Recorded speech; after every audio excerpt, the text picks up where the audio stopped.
والعاقبة للمتقين ولا عدوان إلا على الظالمين. أشهد أن لا إله إلا الله وحده لا شريك له إله الأول والآخرين، وأشهد أن محمدا عبده ورسوله مبعوث رحمة للعالمين صلوات الله وسلامه عليه وعلى آله الطيبين الطاهرين وصحبه أجمعين. أما بعد, kaum muslimin pemirsa Raja TV dan juga pendengar Raja di mana berada, alhamdulillah, segala puji dan puja syukur kepada Allah Subhanahu wa taala.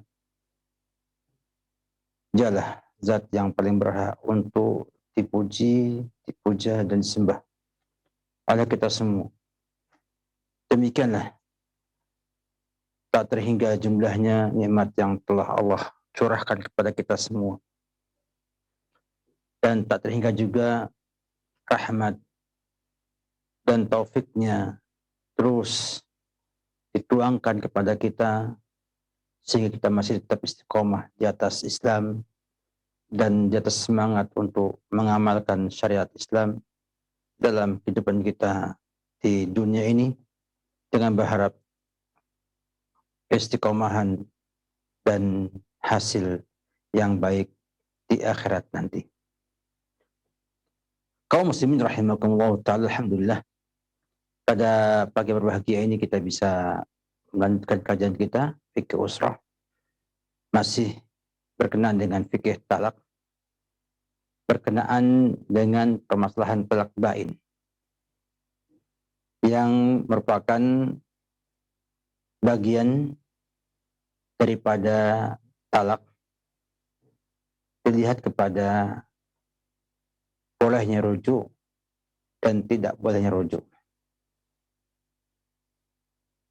Talak bain ini adalah talak yang tidak ada hak bagi suami untuk rujuk, ya,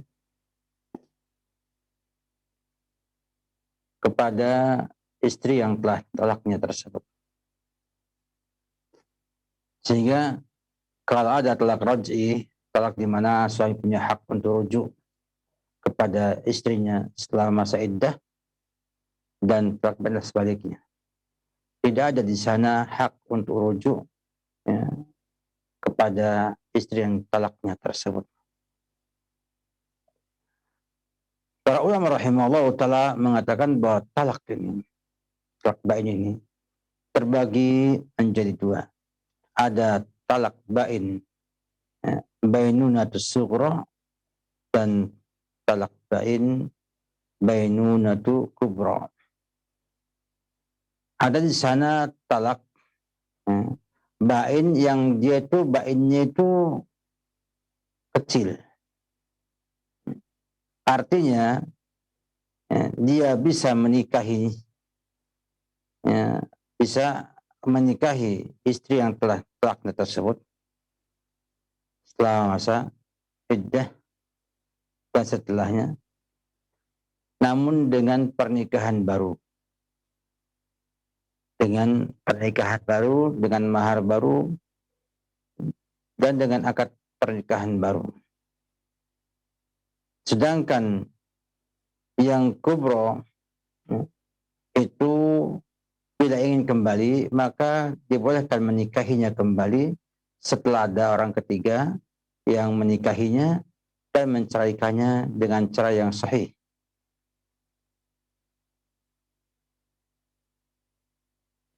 Sehingga sama-sama bainnya, namun berbeda dalam konsekuensinya. Yang pertama lebih ringan karena tidak perlu orang ketiga untuk menyela, ya, antara keduanya, ya, untuk kembali menjadi pasangan suami istri.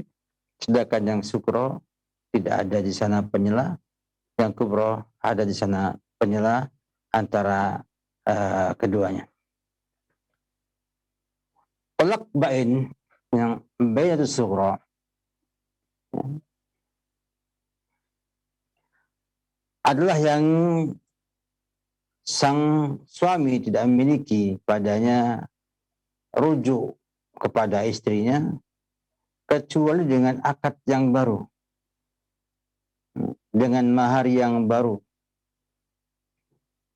Sehingga akan muncul di sana konsekuensi atau hukum-hukum yang berkenaan dengan talak ini. Di antaranya adalah adanya izalatul mulk wal hil. Artinya ada di sana hilang kepemilikan, ya, di mana akan putus dengan sebab talak bain ini ikatan pernikahan, sehingga langsung sang istrinya menjadi ajnabiyah, menjadi orang asli asing, bukan lagi istrinya.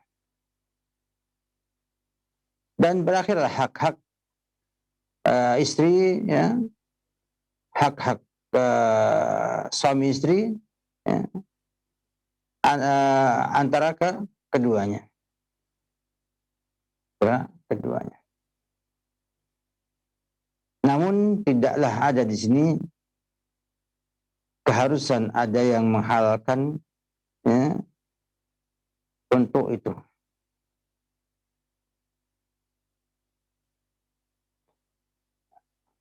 Hukum dan juga konsekuensi yang kedua,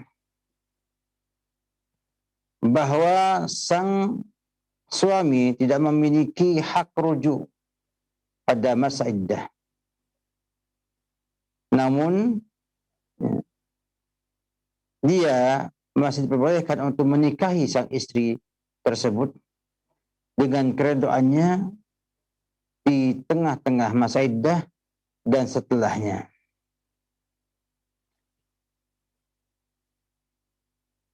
Sehingga dia bisa menikahi lagi istri cerainya dengan talak bain ini, ya, kemudian memberikan mahar baru, akad baru, dan itu semua dengan keridhaan dari sang istri tersebut.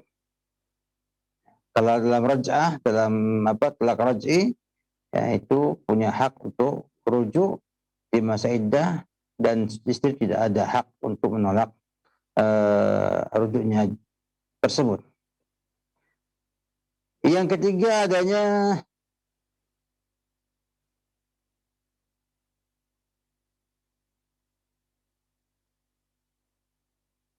hulul mahar majjal, jatuh tempo pada mahar yang dihutang.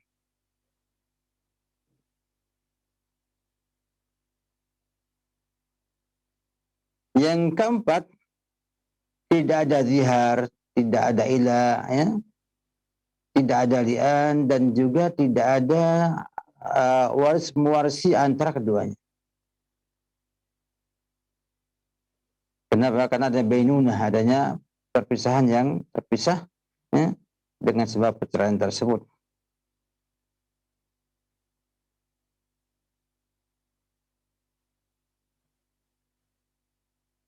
Demikian juga konsekuensi yang kelima adalah bahwa akan ada pengurangan jumlah talak. Itu talak bainunah sughra ini memangkas, ya, jumlah talak yang pernah dimiliki suami, ya, atas istrinya.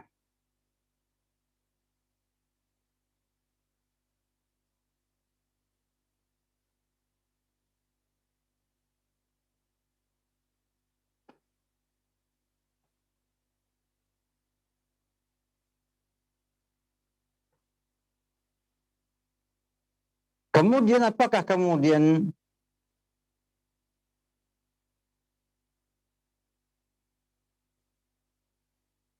ada masalah dalam masalah hadam, ya, hadam tatbiqatnya, jika seorang suami itu menceraikan istrinya sekali, dua kali,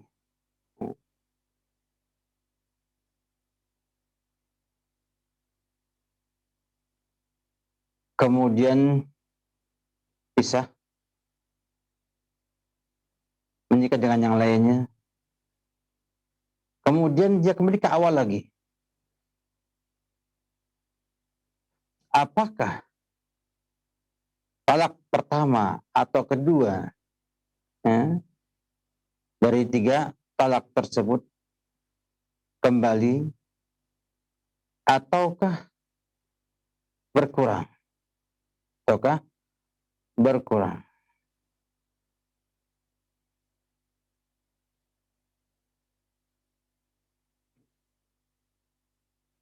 Sehingga kata para ulama rahimahullah ta'ala dia mengatakan bahwa ini tidak menghabiskan seluruhnya. Artinya bila tadi bainat sugro ini, maka talak yang pernah ada tetap ada. Dan ada yang mengatakan bahwa itu menghapus talak yang sebelumnya.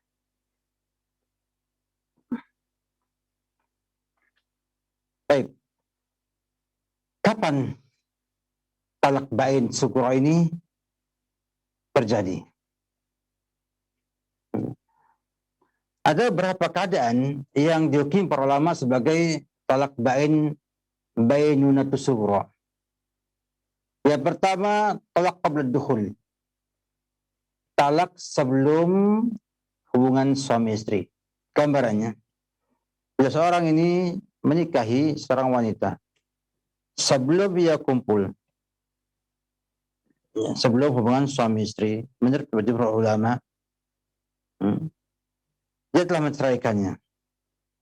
Atau menurut Ahmad bin Hanbal, Hambali, ya, sebelum sang perempuan itu berdua berkhalwat dengan dia dan menyerahkan dirinya untuk hubungan suami istri dengan istilah khalwah. Sebelum ini semuanya dia telah menceraikan istrinya, maka dia itu namanya menceraikan istri sebelum menggaulinya.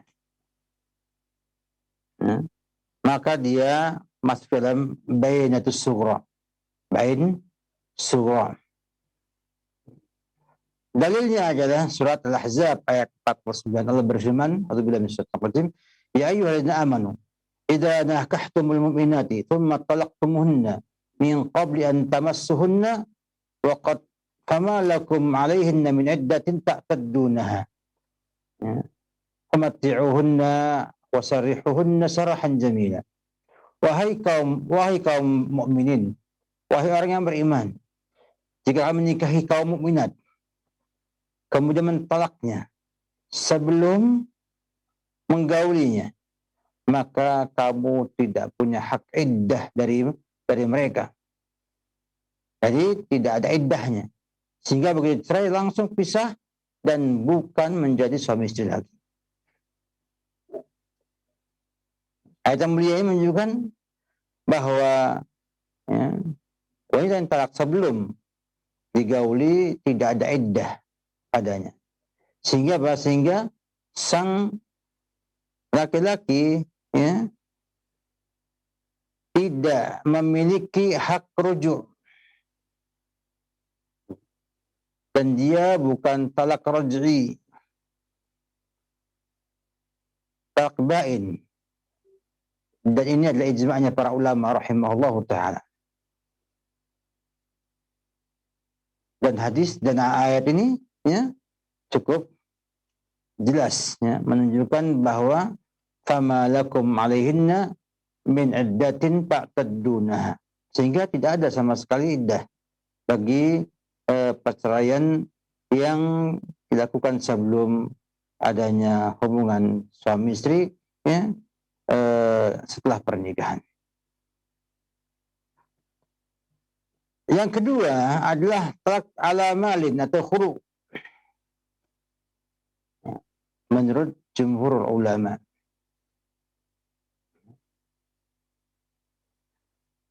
Di mana talak dengan membayar harta kompensasi dikatakan sebagai talak bain.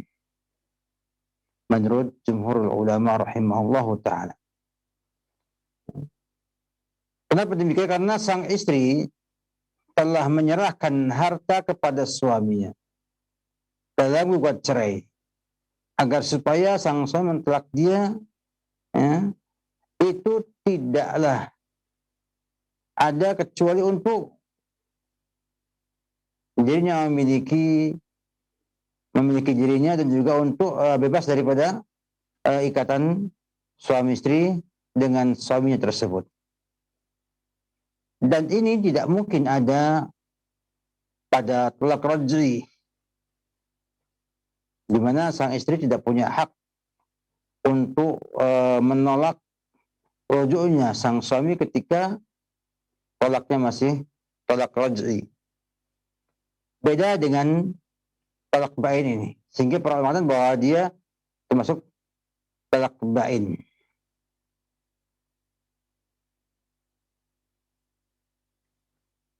Dan juga khulu ini, dua cerai ini, dimasukkan dalam tolak bain dalam pengertian bahwasanya sang suami tidak bisa kumpul lagi dengan sang istri kecuali dengan ridhonya sang istri. Dengan ridhonya sang istri. Ya. Sehingga akan ada akad pernikahan yang baru dan mahar yang baru.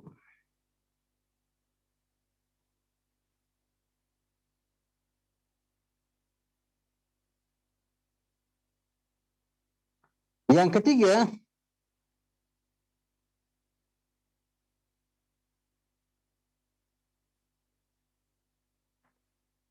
terjadi pada perceraian atau perpisahan, ya, yang terjadi pada pasangan suami istri karena adanya aib misalnya, adanya darar, atau adanya ila. Ya. Adanya aib, misalnya ada aib yang memang tidak mungkin sang suami untuk melakukan hubungan seksual dengan sang istri. Sehingga akhirnya sang suami menceraikannya. Ini termasuk bainunah sughra. Atau juga karena ila. Dimana sang suami bersumpah tidak akan menggaulinya. Tidak akan menggaulinya. Maka setelah 4 bulan akan dimintai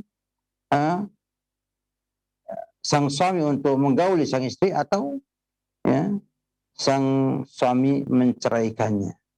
Nah, kalau ia memilih untuk menceraikannya maka dia kena talak bainunah sughra.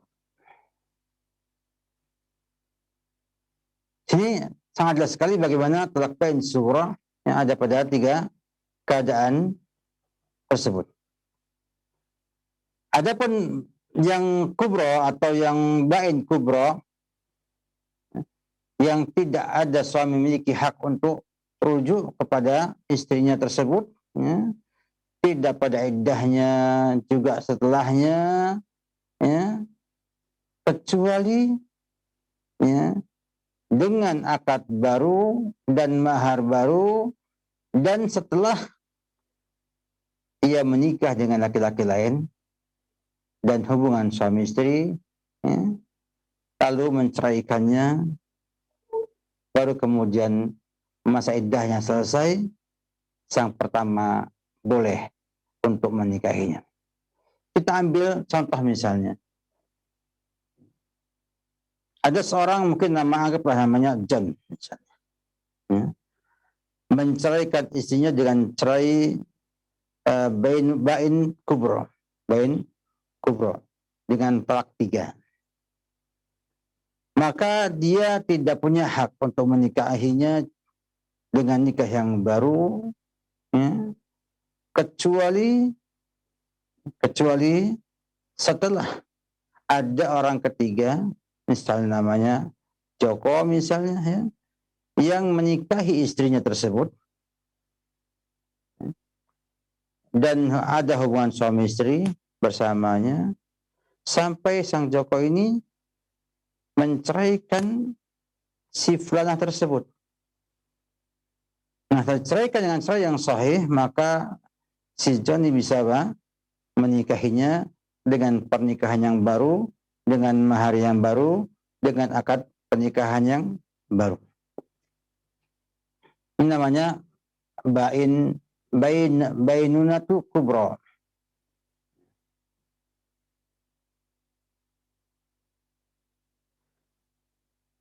Sehingga untuk kembalinya sang laki-laki kepada istrinya tersebut yang telah cerai dengan talak 3, ya, maka ada di sana muhallil atau orang yang menjadi penghalal hubungan keduanya.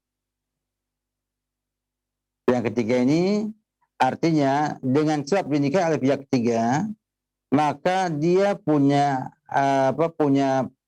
punya peluang untuk menikahi istrinya yang telah ia cerai tersebut. Nah, orang yang ketiga ini memiliki syarat bahwa nikahnya dia dengan sang wanita tersebut harus nikah yang sahih, nikah yang sah, zahiran wa batinan. Zahiran artinya sesuai dengan syarat pernikahan, dengan syarat sahnya akad pernikahan tersebut, ya. Dan yang batinan artinya bahwa maksudnya dia ketika menikahnya adalah untuk mewujudkan tujuan pernikahan, bentuk rumah tangga, ya, untuk menjaga kemaluan, menundukkan pandangan, ya, maka dia sah. Tapi kalau tujuannya adalah untuk menghalalkan yang pertama agar menikahi istrinya lagi, maka dia dilarang, ya, dilarang, bahkan termasuk dalam pernikahan yang fasid, yang tidak sah. Yang kedua, bahwa telah terjadi hubungan suami istri antara keduanya, ya, antara orang ketiga dengan istrinya itu ada hubungan suami istri.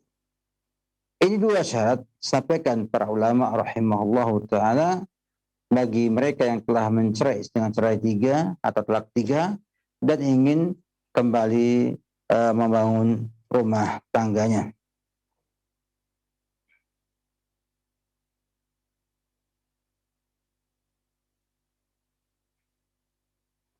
Dan ini hanya pada satu keadaan.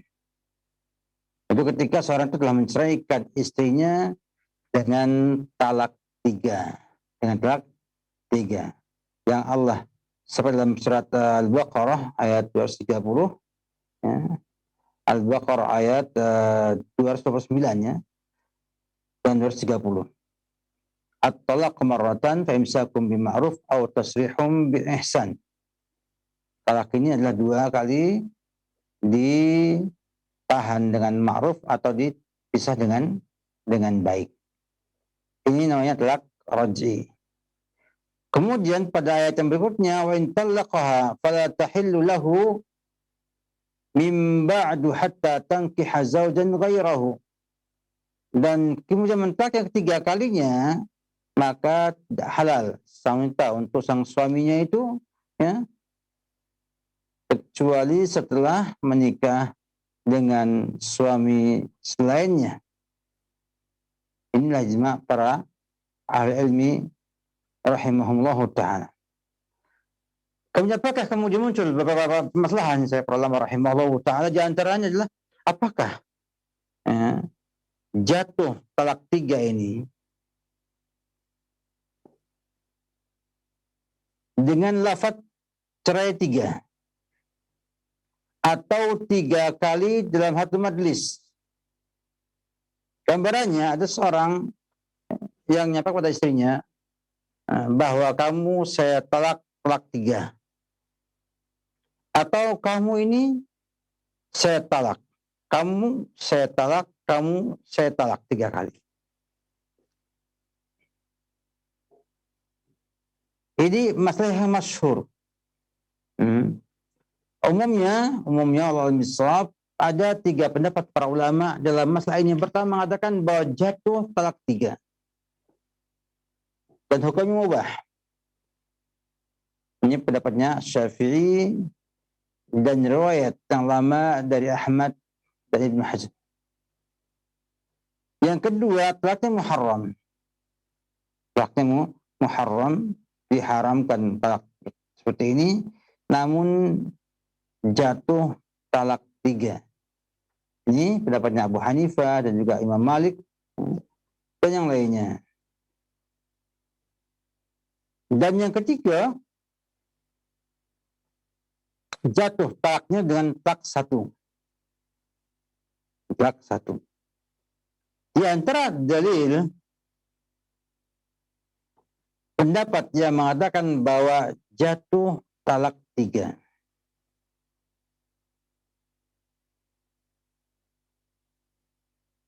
Pendapat jumhur ulama adalah ayat fa in talaqaha fala tahillu lahu min ba'du hatta tankiha zawjan ghairahu.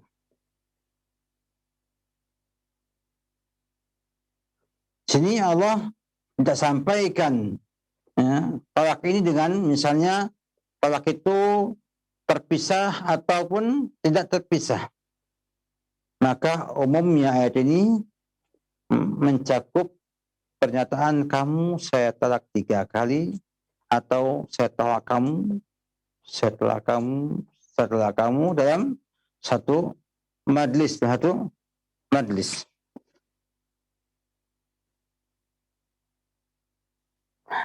Di sini kita lihat bagaimana pendapat ini ada kelemahannya. Saat ayat tidak ada hubungan sama sekali tentang kebolehan mentalak istri sekaligus 3. Atau dengan satu rujuk.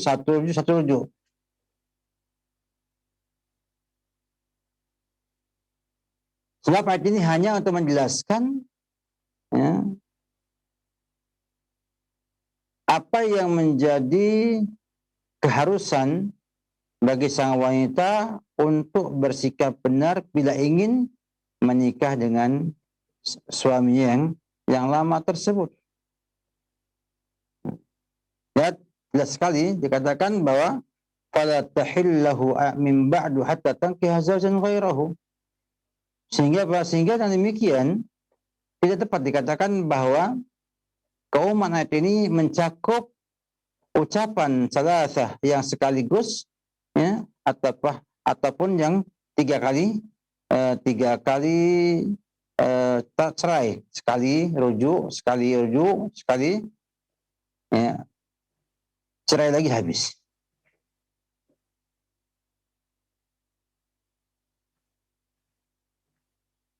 Sedangkan para ulama yang mengatakan bahwa itu dihitung talak 1,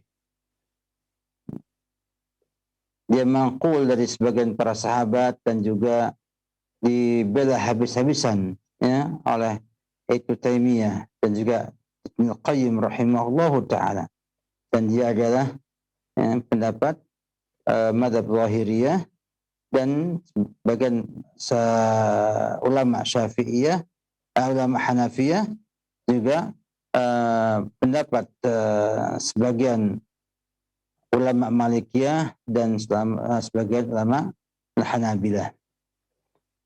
Hal ini adalah sama dengan yang tadi, ayat at-talaq marratan. Ini menunjukkan bahwa Allah sampaikan ada 2 talak. Ada 2 talak yang namanya talak raj'i. Di mana di sini suami lebih berhak untuk menikah, untuk merujuk ketimbang sang wanita. Artinya sang wanita tidak punya hak untuk menolak rujuknya sang suami. Itu hanya bedanya marrah ba'da marrah. Jadi sekali, kemudian rujuk, cerai lagi, baru 2 kali perceraian. Dan tidak ada kamu saya cerai talak 2 gitu. Tidak ada.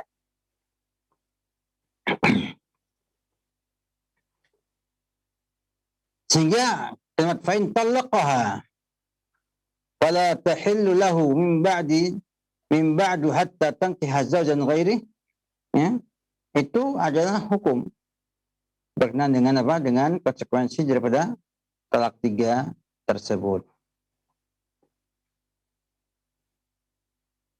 Demikian juga orang yang mengatakan kamu setelah talak 7, talak 10, talak 20, talak 1 juta, tetap jaga apa? 1 kali talak.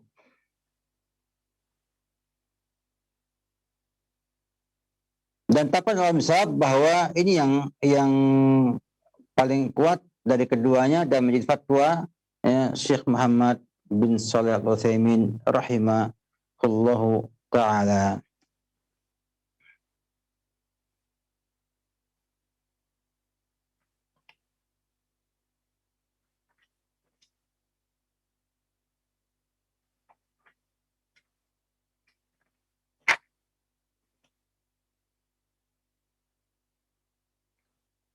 Ini masalah ijtihadiyah yang cukup ma'ruf di kalangan para ulama rahimahullah ta'ala. Cukup panjang pembahasannya. Kita ringkasnya. Intinya adalah bahwa talak bain ada 2, ada bain sughra dan bain kubra. Yang bain sughra ini ya, ada di sana talak sebelum digauli, kemudian ada gugat cerai dari sang istri dengan membayar mahar kepada suaminya. Yang 3 adalah pemisahan karena sebab aib atau doror, ya,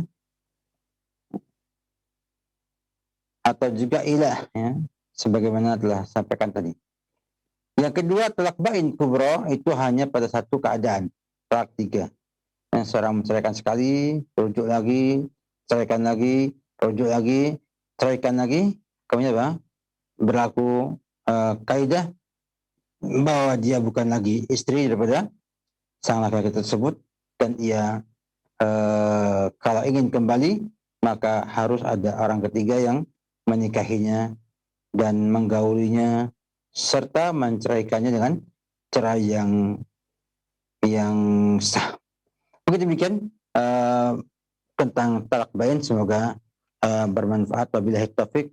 Salam Muhammad wa ala alihi wa sahbihi wasallam. Baik Ustaz, barakallahu fikum wa jazakallahu khairan. Terima kasih atas bimbingan serta pelajaran yang bermanfaat. Semoga menjadi tambahan ilmu untuk kita semuanya guna memberikan pemahaman untuk kita semuanya di dalam permasalahan talak atau permasalahan perceraian. Bagi Anda yang ingin bertanya seputar pembahasan di kesempatan pagi hari ini, kami berikan waktu. Kami bacakan terlebih dahulu pesan singkat yang telah masuk. Assalamualaikum warahmatullahi wabarakatuh. Ustadz, bagaimana cara seorang istri yang ingin meminta cerai kepada suami karena kezalimannya suka memukul dan menghina, namun suami tidak ingin bercerai? Dan bagaimana istri ini agar bisa tetap tegar dan bersabar atas ujian perceraian ini?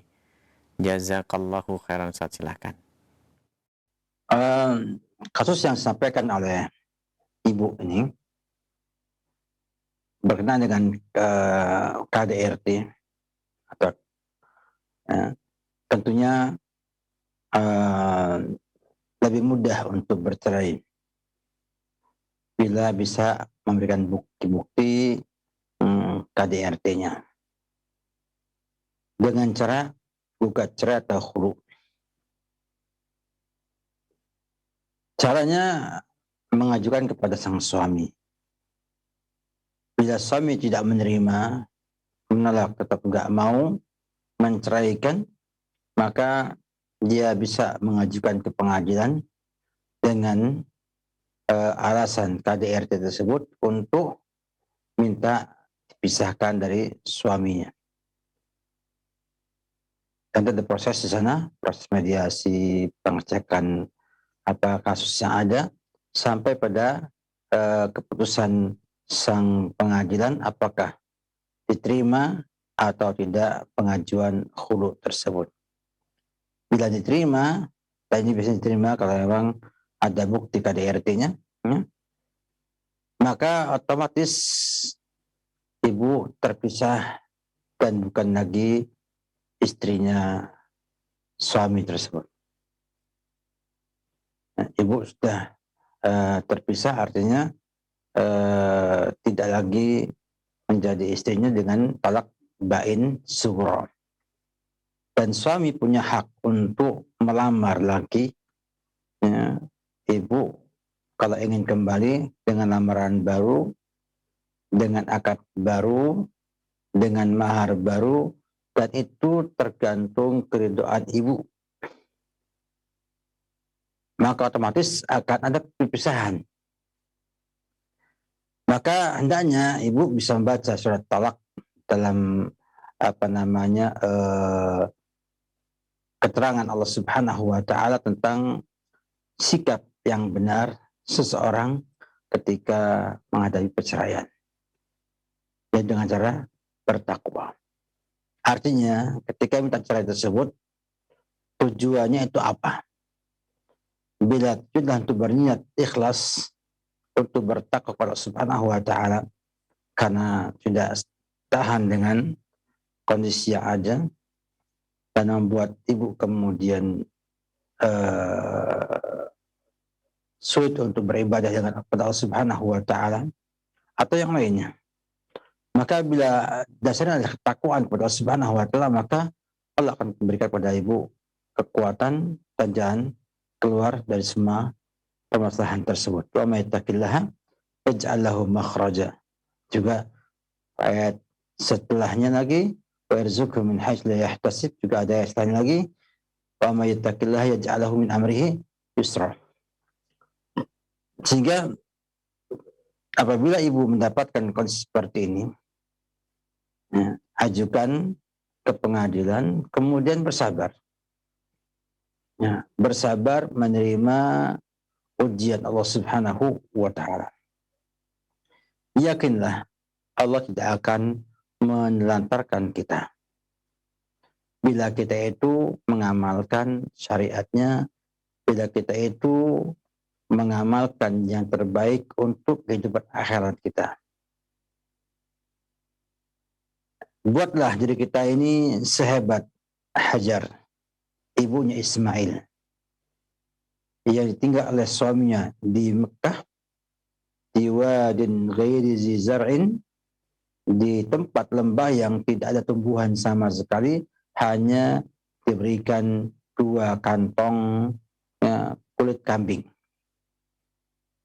Namanya kirbah. Kirbah itu adalah kambing sembelih, diambil kulitnya semua, kemudian dianyam, dijahit ujung-ujungnya sehingga rapat. Setelah rapat, maka dipakai untuk air atau untuk korma.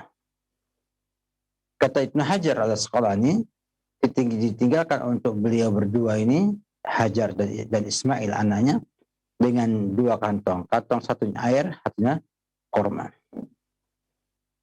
Tentunya hanya sekantong itu. Artinya kalau kita bentuk kambing itu, itulah kirbah yang ada. Hanya mungkin 1 hari 2 hari sudah tidak mencukupi kebutuhan minumnya Hajar dalam hal ini. Bagi dia menyusui. Tempat yang panas seperti kota Makkah. Ketika dia tahu bahwa Nabi Ibrahim meninggalkannya itu karena Allah Subhanahu wa taala dan perintah Allah Subhanahu wa taala, maka beliau mengatakan, idzan la yudi'unallah. Allah tidak akan melantarkan kami. Sehingga yakin ini, bahwa bila Anda bercerai itu karena Allah, artinya karena memang KDRT dan yang sejenisnya, maka insya Allah akan memudahkan urusannya dan tidak akan Allah lantarkan kehidupan kita. Kemudian adakah upaya kita? Ada upaya. Kalau dulu Hajar ada upaya mencari air dengan naik Safa dan Marwah, dan akhirnya dijadikan sebagai ibadah sa'i dalam haji atau umrah. Ia berusaha untuk naik ke Gunung Safa, lihat ada enggak orang lewat, ada enggak air yang bisa didapatkan. Tidak ada. Dia ke Marwah sampai 7 kali putaran dan mendapatkan di dekat kakinya Ismail alaihissalam air yang mengalir, dan dia kumpulkan muatan Zam-Zam, dikumpulkan, dan kemudian jadilah dia sumur Zam-Zam sampai hari ini. Menunjukkan bahwa sebuah keyakinan akan dapat hidup di dunia ini dengan rezekinya Allah Subhanahu wa taala perlu juga diberikan kekuatan untuk aksul asbab, untuk mencari sebab, untuk bekerja, mencari kehidupan setelah tidak ada lagi suami yang mencukupi kebutuhannya, atau minta kepada orang tua dan saudara laki-laki untuk membantu kehidupan saudari setelah pisah daripada sang suami tersebut.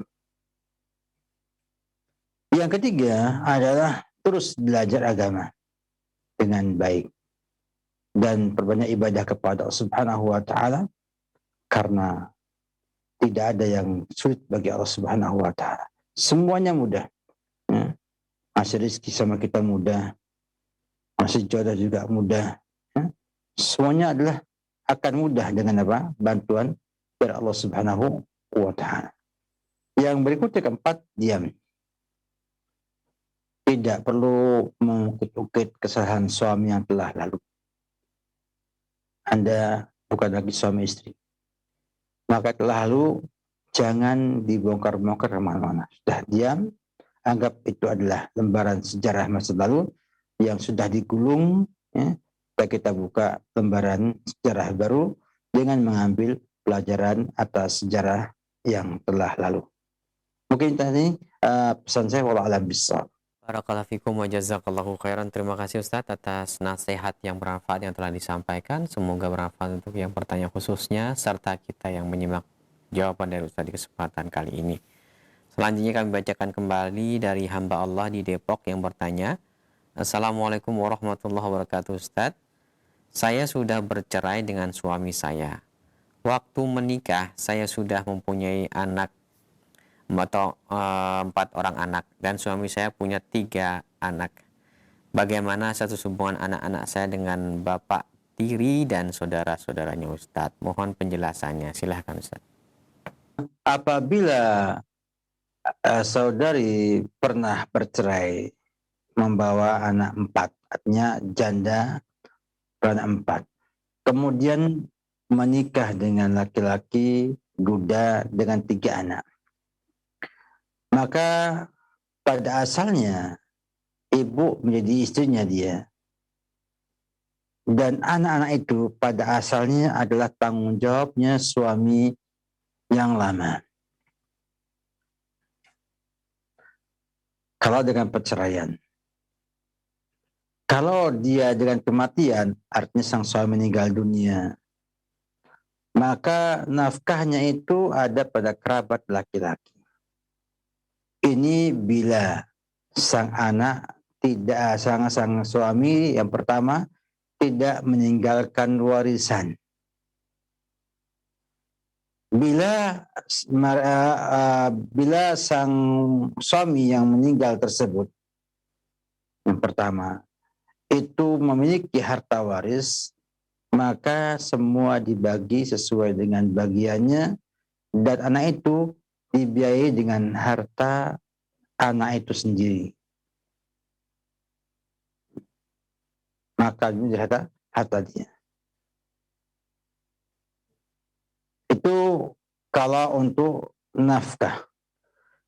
Dan ketika sang suami yang baru ini menerima dan mau menafkahi anak-anak ibu, itu merupakan sedekahnya dia dan menjadi anugerah dari dia, artinya kebaikan dia kepada ibu dan anak-anaknya ibu. Kemudian ibu punya tanggung jawab atas anaknya sang suami yang 3 orang tersebut, sehingga ibu rawat dia dengan standar perawatan ibu kepada anaknya, karena ibu jadi suaminya duda tersebut. Nah, hubungan antara ibu bapak tiri dengan anaknya, anak ibu ya, dengan bapak tirinya itu menjadi mahram. Jadi mahram bila ia pernah menggauli ibu, maka rabaib menjadi mahramnya bapak tiri tersebut. Tidak boleh menikahinya sampai selama-lamanya, karena dia adalah suami dari ibunya anak-anak tersebut. Wallahu alam bissawab. Ustaz, barakallahu fikum wa jazakallahu khairan. Terima kasih atas jawabannya.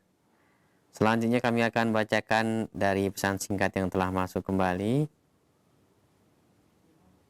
Pertanyaannya sebagai berikut. Assalamualaikum Ustadz Afan, saya mau bertanya, apa hukumnya bila suami yang selalu mengusir istri dari rumah? Setiap kali ada masalah selalu menyuruh si istri pergi dari rumah. Mohon nasihat dan penjelasannya. Ustaz. Secara hukum dia berbuat zalim. Karena pada asalnya tempat tinggal itu menjadi hak istri atas suami. Sehingga kalau dia menyuruh pergi sang istri tanpa menceraikannya, berarti ia telah menahan haknya istri atas suami. Sehingga ia berbuat zalim dalam hal ini dan berdosa. Tidak boleh seorang itu mengusir istrinya dari rumahnya kecuali kalau istrinya berbuat fahisyah, berbuat zina dan lain sebagainya. Sehingga sang suami hendaknya takwa sama Allah Subhanahu wa taala dan juga meyakini dengan seyakin-yakinnya bahwa apa yang perbuatnya itu bukan solusi untuk menyelesaikan masalah. Artinya mengusir istri dari rumah itu bukanlah solusi sama sekali. Boleh bertengkar, boleh juga berselisih. Namun jangan sampai hal itu membuat kita zalim kepada istri, zalim kepada anak-anak, zalim kepada orang sekitar kita. Tindakan seorang suami yang mudah untuk mau mengusir istrinya dari rumahnya, ini adalah sikap yang keliru dan wajib dia robah. Wajib dia robah bila dia ingin mendapat kebahagiaan di dunia dan juga kebahagiaan di akhirat nanti. Maka silahkan sampaikan sama suami ibu bahwa itu bukan solusi, bahkan bisa menjadi kerugian pada suami ketika menimbulkan sikap yang tidak baik dari istri sebagai bentuk reaksi atas sikap suami yang zalim dan tidak mematuhi aturan syariat tersebut. Wallahu a'lam bishawab. Terima kasih atas nasihat dan jawabannya. Selanjutnya kita akan beralih untuk Anda yang ingin bertanya langsung kepada Ustadz melalui telepon. Silahkan. Halo. Halo. Assalamualaikum. Waalaikumsalam warahmatullahi wabarakatuh. Bapak, dengan siapa ini di mana? Dengan hamba Allah di Banten. Silahkan Bapak, pertanyaannya langsung saja. Ya ini Tat, mengenai seperti tadi kejadiannya Tat, seorang wanita sudah mempunyai janda nih Tat ya, sudah punya anak laki-laki. Terus dia menikah dengan seorang pria yang sudah punya anak perempuan gitu Tat. Nah ini anak wanita ini menikah dengan anak yang suaminya sekarang ini Tat, itu boleh nggak Tat ya? Cukup Pak, terima kasih atas pertanyaannya. Ya itu aja Tat ya. Apa jadi mahram atau boleh dia menikah gitu? Terima kasih ya Pak. Ya. Ditunggu jawabannya. Silakan Ustaz. Bagaimana kita lihat bahwa dalam mahram itu ada 3 sebab. Yang pertama nasab, yang kedua pernikahan, yang ketiga itu adalah persusuan. Yang ketiga nggak mungkin karena tidak pernah ada susuan di sana. Yang pertama juga nggak mungkin karena mereka tidak satu nasab. Ya. Beda bapak, beda ibu. Ya. Bapaknya beda, ibunya beda. Yang perempuan itu bapaknya sama ibunya yang lain. Yang laki juga sama juga, ibu sama bapak yang lain. Nah, ketika sang ibu nikah dengan bapaknya perempuan tersebut, ya, maka ya, anaknya janda tersebut kalau wanita mahram bagi suami janda tersebut. Nah, dan kalau janda duda tersebut, ya, duda tersebut punya anak laki-laki, maka anak laki-laki itu adalah mahram bagi sang ibu tersebut. Ini karena apa? Hubungan pernikahan. Larangan menikahi para istri yang pernah dinikahi oleh bapak. Tetapi anaknya janda tersebut dengan anaknya janda tersebut tidak ada sama sekali hubungan kemahraman. Tidak dengan pernikahan, enggak juga dengan nasab, apalagi dengan persusuan. Maka keduanya bukan mahram. Bukan mahram. Nah, karena bukan mahram, maka sah pernikahan keduanya. Maka sah pernikahan keduanya. Walaupun mungkin nanti susah nyebutnya. Ya, mertuanya adalah bapak tirinya, ya. Ibu mertuanya adalah ibu tirinya. Tapi yang penting bukan sebutannya. Ya. Yang penting adalah bahwasanya keduanya ini bukan mahram. Karena tidak ada di sana sifat-sifat yang menyebabkan keduanya jadi mahram. Baik secara nasab, secara pernikahan, ya, ataupun secara persusuan. Sehingga dibolehkan pernikahannya. Wallahu alam bissawab. Terima kasih atas jawaban dan nasihatnya yang bermanfaat. Semoga menjadi tambahan ilmu untuk kita semuanya. Selanjutnya kami berikan kesempatan kembali. Silahkan, masih di layanan telepon. Silahkan. Halo. Halo. Halo, assalamualaikum. Waalaikumsalam warahmatullahi wabarakatuh. Ibu dengan siapa, di mana? Ini dengan Roja TV. Iya, dengan ibu siapa, di mana ini? Ini dari Depok, dari hamba Allah. Mau Silakan. tanya Pak Ustaz? Silahkan ibu pertanyaannya. Ini saya kebetulan punya anak udah menikah, yang dinasnya di luar kota. Sebelum pindah ke luar kota, dia punya istri sedang hamil, hamil tua gitu ya. Terus sudah setuju kalau suaminya pindah ke luar kota, dan tapi istrinya tidak mau ikut ke tempat kerja suami, ikut sama orang tuanya gitu. Iya. Nah, terus begitu melahirkan, si suaminya pulang, pada saat melahirkan pulang, terus sampai selama cuti mungkin sekitar 10 hari, baru kembali lagi ke tempat kerjanya. Setelah pergi ke tempat kerja, setelah 40 hari setelah melahirkan, si suami ngajak pindah ke tempat dia. Tapi si istri tidak mau ikut karena orang tuanya keberatan. Terus akhirnya timbul pertengkaran ya melalui telepon atau gimana gitu. Si istrinya akhirnya minta diceraikan gitu. Ya. Pertanyaannya, Bu? Akhirnya kan dia dicerai sama suaminya. Terus maksudnya saya, perceraian ucapan cerai di telepon, terus nanti dia ada lagi telepon WA-WA-an gitu. Sampai ada cerai lagi. Nah, hitungan cerainya itu gimana? Talaknya itu sampai berapa kali gitu. Kan sampai langsung 1 kali, terus lewat WA 2 kali, itu dihitung talak 3 atau bagaimana gitu Pak Ustadz. Baik, Ibu. Dan penyebab perceraiannya ini ya karena si istri kurang bersyukur terhadap. Baik, cukup Ibu, sudah kami pahami pertanyaan Ibu, tidak usah panjang lebar, mohon maaf. Ya, silakan Ustaz. Memang pernikahan itu bila tidak saling paham hukum syariat dan juga tidak ada saling memahami, ya.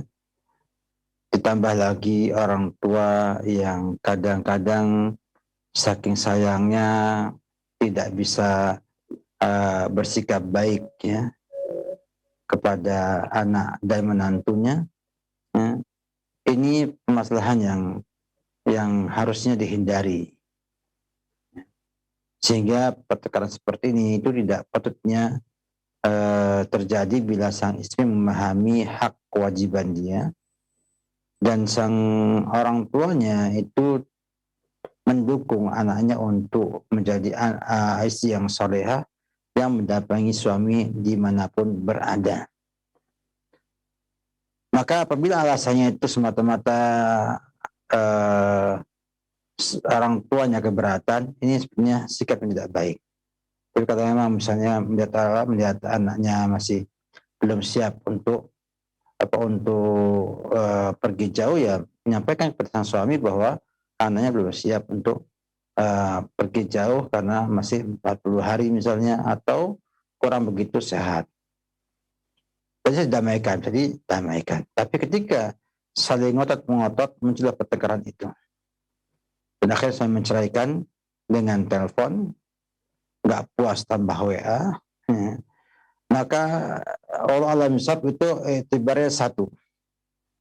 Walaupun beda hari, tapi itu satu. Kenapa? Karena kemungkinan yang kedua di WA untuk menegaskan saja. Untuk menegaskan bahwa ia telah menceraikannya. Apalagi kalau kita mengambil pendapat seperti tadi, ya, pendapatnya sebagian para ulama sahabat, ya, dan menjadi pendapat sebagian ulama Syafi'iyah, Hanafiyah, juga Malikiyah dan juga Hanabilah, dan dibela habis oleh Ibnu Taimiyah dan Ibnu Qayyim dan diraja oleh Syekh Ibnu Utsaimin rahimahullahu taala bahwa talak itu 3 atau 2 tergantung kepada rujuknya. Ya, cerai punya rujuk, cerai rujuk, ya, cerai baru 3. Dan itu yang muttafaq alaih, dan itu yang disepakati ulama rahimahullah itu sebagai talak yang 3. Maka saya mengatakan ulama bisa bahwa talaknya sang suami itu mesti 1, karena belum ada di sana rujuk, ya, baik dengan lisannya ataupun dengan perbuatannya. Karena belum kumpul lagi, bisa tempat dan masih tempat, bisa daerah, sehingga dia masih dianggap talak 1 insyaallah taala, ya. Dan sebaiknya, ya, keduanya dipahamkan secara baik-baik mana yang terbaik agar bisa kembali berkumpul dan akhirnya bisa mencari maslahat yang terbaik, yaitu dengan ikut suami. Suami bekerja di luar kota, kemudian ada tempat tinggal di sana, ya. Alhamdulillah Indonesia ini aman, ya, di mana-mana bisa tinggal dimanapun juga berada. Ditambah lagi suami mungkin tidak akan mampu untuk pulang sepekan sekali, ya, atau pulang setiap hari, maka tentunya membutuhkan, ya, beban pekerjaan itu membutuhkan adanya istri yang siap untuk menjadi penyeimbang, ya, kehidupan sang suami tersebut. Tidak semuanya ego, tidak ego orang tua didahulukan daripada syariat Allah Subhanahu wa taala. Semoga Allah memberi kepada kita semua untuk bisa menjalankan semua syariat sesuai dengan Nabi kita Muhammad sallallahu alaihi wasallam. Amin. Terima kasih atas kesabaran dan nasihat yang Ustaz sampaikan. Semoga bermanfaat untuk sang penanya khususnya dan kita semuanya menjadi tambahan ilmu. Selanjutnya kami akan bacakan dari pesan singkat yang telah masuk. Assalamualaikum Ustaz, saya ingin bertanya, apa status dari pernikahan di mana si suami ketika marah mengusir istri, kemudian istri pergi dari rumah tersebut dan tinggal di rumah kontrakan. Setelah beberapa lama, si suami minta istri untuk pulang, sedangkan si istri sudah tidak ingin bersama lagi. Sampai saat ini sudah berjalan 1 bulan. Dan suami tetap bilang tidak mau menceraikannya. Bagaimana dengan status pernikahannya Ustadz? Mohon nasihatnya agar tercipta kebaikan. Silakan. Selama belum ada di sana kata cerai dari suami, dan pengusiran itu termasuk kinayah, bukan kata talak, maka tidak jatuh talak dalam hal ini. Tetap jadi suami istri. Hendaknya sang istri bersabar dengan pulang ke rumah suami untuk memperbaiki keadaan yang ada. Bila maslahat ada dan tidak ada madarat yang besar dengan pulangnya ke rumah suami tersebut. Ini yang seharusnya Bapak Ibu. Jadi istri itu harus patuh dengan suaminya. Tinggal di rumah dengan suaminya dan wajib juga untuk merubah sikap sang suami agar bisa lebih bijak dan tidak mudah untuk mengusir orang. Memang kalau kita ikuti kemauan hati, sakit hati itu ada, diusir dari rumah.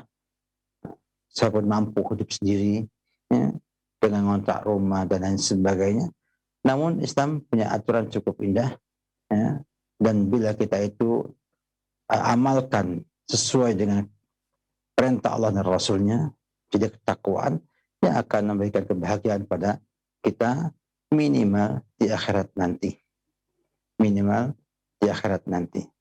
Apalah hebatnya kesusahan di dunia ini, bila kemudian hasilnya adalah kebahagiaan di akhirat nanti. Maka dia bersabar, ikut pulang, coba minta kepada dia untuk tidak mengulangi lagi, untuk mengusirnya, karena itu menyakitkan hati dan juga membuat hati tidak bisa nyaman kembali. Dan ajak suami untuk memahami Islam dengan baik dan benar. Mudah-mudahan setelahnya akan muncul kebahagiaan setelah penderitaan tersebut. Yakinlah, bila kita itu mengalah karena Allah, karena syariat Allah, maka akan ada kebahagiaan yang kita akan dapatkan. Tidak dunia, akan dapatkan juga di akhirat nanti insyaallah ta'ala. Wallahu a'lam bishawab. Barakallahu fiik Ustaz, terima kasih atas jawabannya. Selanjutnya kami bacakan kembali dari pesan singkat yang telah masuk. Assalamualaikum warahmatullahi wabarakatuh. Minta nasihatnya Ustadz, sebaiknya apa yang dilakukan oleh istri? Permasalahannya yaitu ada seorang istri yang bekerja sebagai guru negeri. Karena jarak sekolah yang jauh, si istri tidak bisa melaksanakan kewajibannya sebagai seorang istri. Mengajar setiap hari sehingga sang istri berpikir untuk berhenti bekerja saja. Namun suami dalam hal ini tidak setuju dengan keinginan tersebut. Nah, mohon Ustaz memberikan nasihat dan solusi terbaik. Silakan. Alhamdulillah, sikap ibu tidaklah keliru. Namun apakah terbaik? Ini yang kita harus pertimbangkan. Memang sebaiknya seorang istri itu tinggal di rumah, melayani suami, mendidik anak-anak. Karena kita terbuka saja bahwa kaum laki-laki yang sekarang sibuk mencari nafkah kemana-mana, dengan kondisi yang melelahkan, kayak di kantor, masuk jam 7, pulang jam 2, jam 3, dalam kondisi tidak mudah. Sehingga ketika pulang kondisinya sudah lelah sekali. Dan tidak mungkin bagi sang laki-laki untuk kemudian menyibukkan diri mendidik anak-anaknya di rumahnya. Maka peran istri sangat krusial di rumah tersebut. Sangat krusial di rumah tersebut. Untuk mengarahkan anak-anak pada pendidikan yang baik. Pada pendidikan yang baik. Sehingga ketidakadaan sang istri di rumah itu merupakan ketimpangan yang tidak bisa digantikan oleh orang lain. Maka sikap ibu untuk keluar resign dari pekerjaan adalah sikap yang baik dan benar. Hanya apakah yang terbaik ketika sang suami menolak, nggak membolehkan dia untuk resign? Adakah cara lain agar mampu untuk menunaikan hak-hak suami di rumah walaupun masih tetap bekerja di sana? Bisa juga dengan cara minta mutasi ke dekat rumah. Ya. Walaupun dengan ketentuan mungkin akan terhambat karirnya, ya, atau akan ada konsekuensi tentu yang mungkin dia harus lakukan untuk mencapai maksudnya agar ia mengajar di daerah yang dekat dengan rumahnya tersebut. Sehingga nanti dia mampu untuk menaikkan hak suami dan juga masih bisa bekerja, ya, mendidik, ya, jadi guru atau yang lainnya, ya, di sekolahannya tersebut.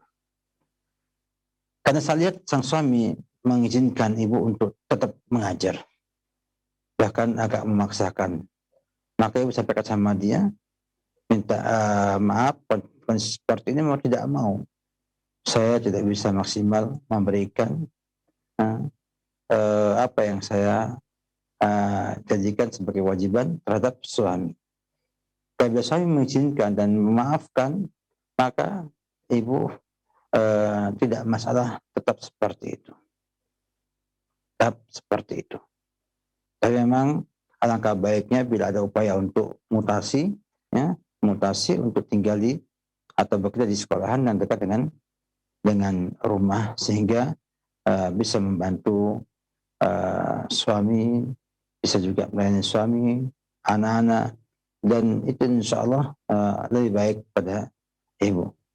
Bila tidak mampu untuk keluar sekaligus dan tinggal di rumah mengurusi harta suami, anak-anak suami, dan suami itu sendiri. Wallahu a'lam bishawab. Baik, Ustaz, terima kasih atas nasihatnya. Selanjutnya kami masih bacakan pesan singkat dari hamba Allah di Citra. Ustadz, saya menikah dengan janda, terus saya menikah dengan janda, terus istri minta cerai sebabnya karena uang belanja kurang dan saya nggak boleh tinggal di rumah sejak 4 bulan lalu. Apakah dosa saya yang nggak mengabulkan dia cerai dan statusnya bagaimana? Saya masih telepon, saya masih transfer uang walaupun sedikit. Intinya istri usir suami dan sodorkan surat cerai dan suami tidak mau ceraikan. Ini sudah berlangsung 4 bulan kurang lebih. Silakan Ustaz.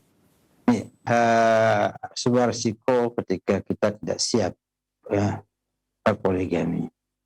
Ya, hendaknya harusnya Anda tetap pulang ke rumah, ya, dengan segala keadaan dan siap dimarahi, siap kupingnya mendengar hal-hal yang membuat merah wajah dan telinga, tapi tetap tinggal di sana. Sampai kemudian, ya,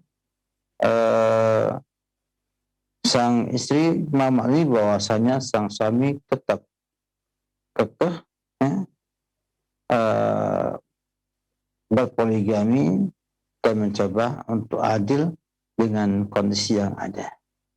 Dan bila dia menolak dan mengusir, itu bukan berarti Anda tidak sana lagi. Sesekali ya pindah ke yang kedua. Nanti ketika waktunya lagi, waktu mabitnya sana lagi. Ya. Saya sampaikan bahwa saya ingin mengamalkan hukum Islam dalam hal ini.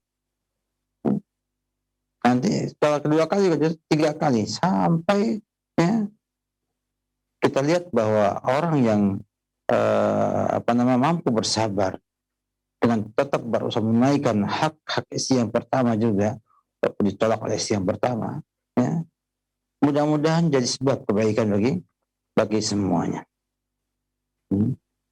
bagi semuanya. Maka kalau kemudian dia minta cerai, maka lihat lagi, apakah layak dicerai secara hukum Islam, dalam artian pertimbangan takwa Allah Subhanahu wa Ta'ala. Bila demikian keadaannya, bahwa dia ini tidak baik bagi agama kamu atau saudara, maka ceraikan, biar dia bisa bebas daripada hak kewajiban istri kepada suami. Anda pun demikian juga.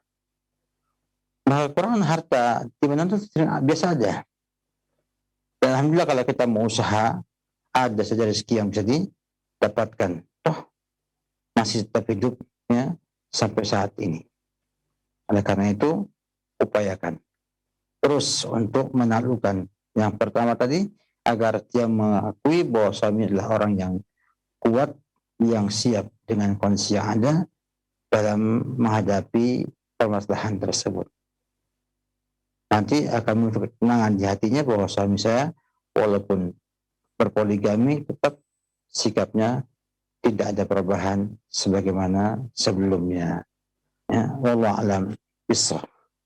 Waalaikumsalam wa jazakallahu khairan. Nampaknya pertanyaan tadi merupakan pertanyaan penutup di pertemuan kita. Sebelum kami akhiri, mohon Ustadz memberikan ikhtitam. Fadhal ya Ustadz. Alhamdulillah kita memuji Allah Subhanahu wa taala atas limpahan taufik bagi kita semua, dan perceraian ini adalah solusi yang Allah berikan kepada kita semua untuk menyelesaikan masalah rumah tangga yang tidak bisa diselesaikan dengan berdamai ya, dan mempertahankan rumah tangga tersebut. Banyak fikihnya, banyak aturannya yang kalau kita kemudian menyadarinya akan mendapatkan bahwa ini bukanlah solusi awal, namun dia adalah solusi perbaikan. Artinya tidaklah menjadi awal ya, ditampakkan ya, kecuali tidak ada yang lain yang bisa menyelesaikan permasalahan tersebut. Oleh karena itu hendaknya sang suami bersabar, banyak bertakwa kepada Subhanahu wa taala agar tidak mudah untuk menyampaikan kata talak ya, baik ya, dengan cara yang ngawur ataupun tidak ngawur. Karena semuanya punya konsekuensi. Punya apa?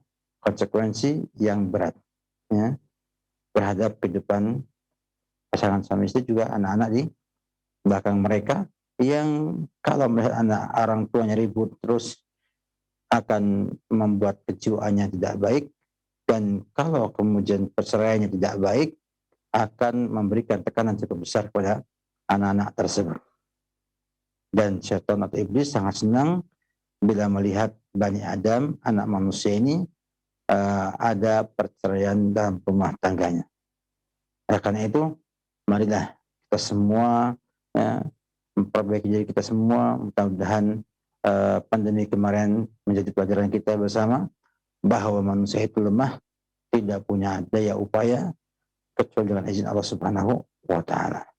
Mari semakin dekat dengan Allah, semakin merasakan ya, kebutuhan kepada Allah Subhanahu wa taala agar kita semua mendapat kebaikan dunia dan akhirat nanti. Wabillahi taufik, ucapan syukur ya, sebagai bentuk syukur kita kepada Allah ya, la yaskurullah ma lam yaskurin nas. Saya ucapkan syukur, terima kasih kepada teman-teman di Roja TV, juga di studio Ukhuwah atas upaya yang ada, dan kita juga ucapkan syukur kepada para pemirsa, para pendengar Roja yang setia untuk mendengar kita dalam acara ini. Semoga Allah Subhanahu wa taala memberkahi kita semua dan memaaf kekurangan yang ada. Wabillahi taufiq. Muhammad wa ala alihi wa sahbihi wa sallam.